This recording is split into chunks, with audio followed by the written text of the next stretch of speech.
নমস্কার বন্ধুরা, মাম্পিস রান্নাঘরে সবাইকে স্বাগত। আজকে আমি হাজির হয়েছি চাপিলা মাছের তেল ঝালের রেসিপি নিয়ে। এই রান্নাটি করতে বেশি সময় লাগে না, খুব কম সময়ে আর খুবই কম মশলায় আপনারা এটা বাড়িতে বানিয়ে ফেলতে পারবেন। ভালো লেগে থাকলে বন্ধুদের সাথে শেয়ার করে দেবেন। তাহলে দেখে নিন আমি কিভাবে বানাচ্ছি আমার আজকের এই রেসিপি চাপিলা মাছের তেল ঝাল। এটা বানানোর জন্য সবার প্রথমে আমি নিয়ে নিয়েছি 200 গ্রাম চাপিলা মাছ। চাপিলা মাছগুলো আমি কেটে ধুয়ে পরিষ্কার করে নিয়েছি। মাছের ওপরে দিয়ে দিলাম 1 চামচ নুন আর 1 চামচ হলুদ গুঁড়ো। মাছগুলোকে আমি খুব ভালোভাবে মাখিয়ে নেব আর মাখিয়ে রেখে দেব 10 মিনিটের জন্য, যাতে মাছের মধ্যে নুন আর হলুদ গুঁড়ো খুব ভালোভাবে ঢুকে যায়। দেখুন মাছগুলো আমার মাখানো হয়ে গেছে। এরপর এগুলোকে আমি রেখে দিলাম। আর নিয়ে নিয়েছি একটা মাঝারি সাইজের পেঁয়াজ, সেটাকে আমি কুচিয়ে নিয়েছি। একটা মাঝারি সাইজের টমেটো, সেটাকেও আমি কুচিয়ে নিয়েছি। আর নিয়েছি 5টা কাঁচা লঙ্কা, সেটাকে আমি মাঝখান দিয়ে কেটে নিয়েছি। ঝালটা যদি আপনাদের বেশি লাগে আপনারা কাঁচা লঙ্কার পরিমাণটা বাড়িয়ে দেবেন। কিছুটা ধনেপাতা কুচিয়ে নিয়েছি। আমি এখানে বেশ কিছুটা অনেকটাই ধনেপাতা নিয়েছি। কড়াইতে সরষের তেল গরম করে নিলাম। তেলটা যখন খুব ভালোভাবে গরম হয়ে যাবে তখন আমি এর মধ্যে একে একে মাছগুলোকে দিয়ে দেব। 2 মিনিট পর মাছগুলোকে আমি উল্টে নিলাম। আবারও 2 মিনিট অপেক্ষা করে মাছগুলোকে উল্টে পাল্টে লাল লাল করে ভেজে নিলাম। এরপর আমি মাছগুলোকে তুলে রেখে দিলাম। বাকি যে মাছগুলো ছিল সেই মাছগুলোকেও আমি একে একে দিয়ে দিলাম। একইভাবে মাছগুলোকে হতে দিলাম 2 মিনিট। 2 মিনিট পর মাছগুলোকে আমি উল্টে নিলাম।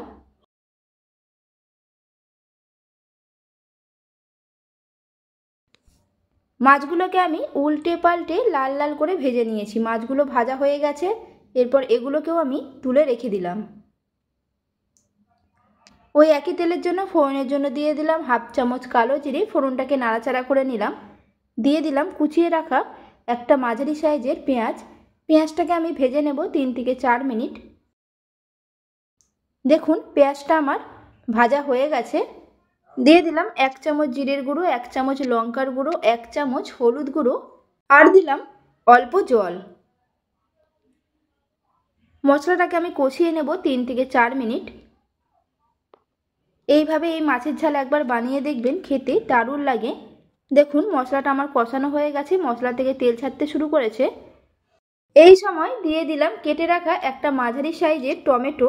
টমেটোটাকে আমি নাড়াচাড়া করে নেব 3 থেকে 4 মিনিট। দিয়ে দিলাম পরিমাণ মতো নুন।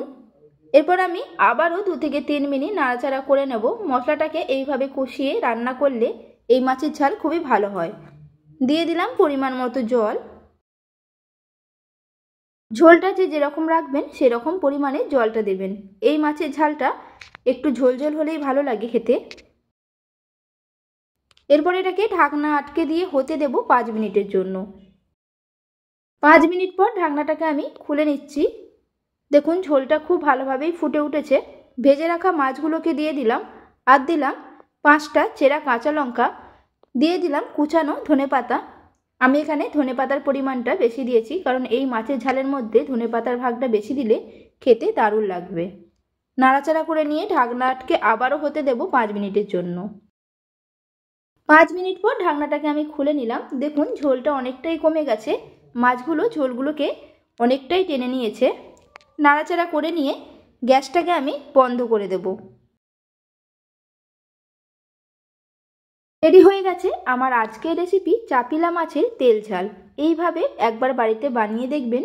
রেসিপিটি আপনাদের কাছে কেমন লাগলো অবশ্যই কমেন্টে জানাবেন। ভালো লেগে থাকে একটা লাইক করে দেবেন, বন্ধুদের সাথে শেয়ার করে দেবেন। আর নতুন বন্ধু হয়ে থাকলে আমার চ্যানেলটিকে সাবস্ক্রাইব করার অনুরোধ রইল, পাশে থাকা বেল আইকন সমেত। তাহলে আমি যখনই কোনো নিত্য নতুন রান্নার ভিডিও আপলোড করব সবার প্রথমে আপনাদের কাছে নোটিফিকেশান চলে যাবে। সুস্থ থাকবেন, ভালো থাকবেন, ধন্যবাদ।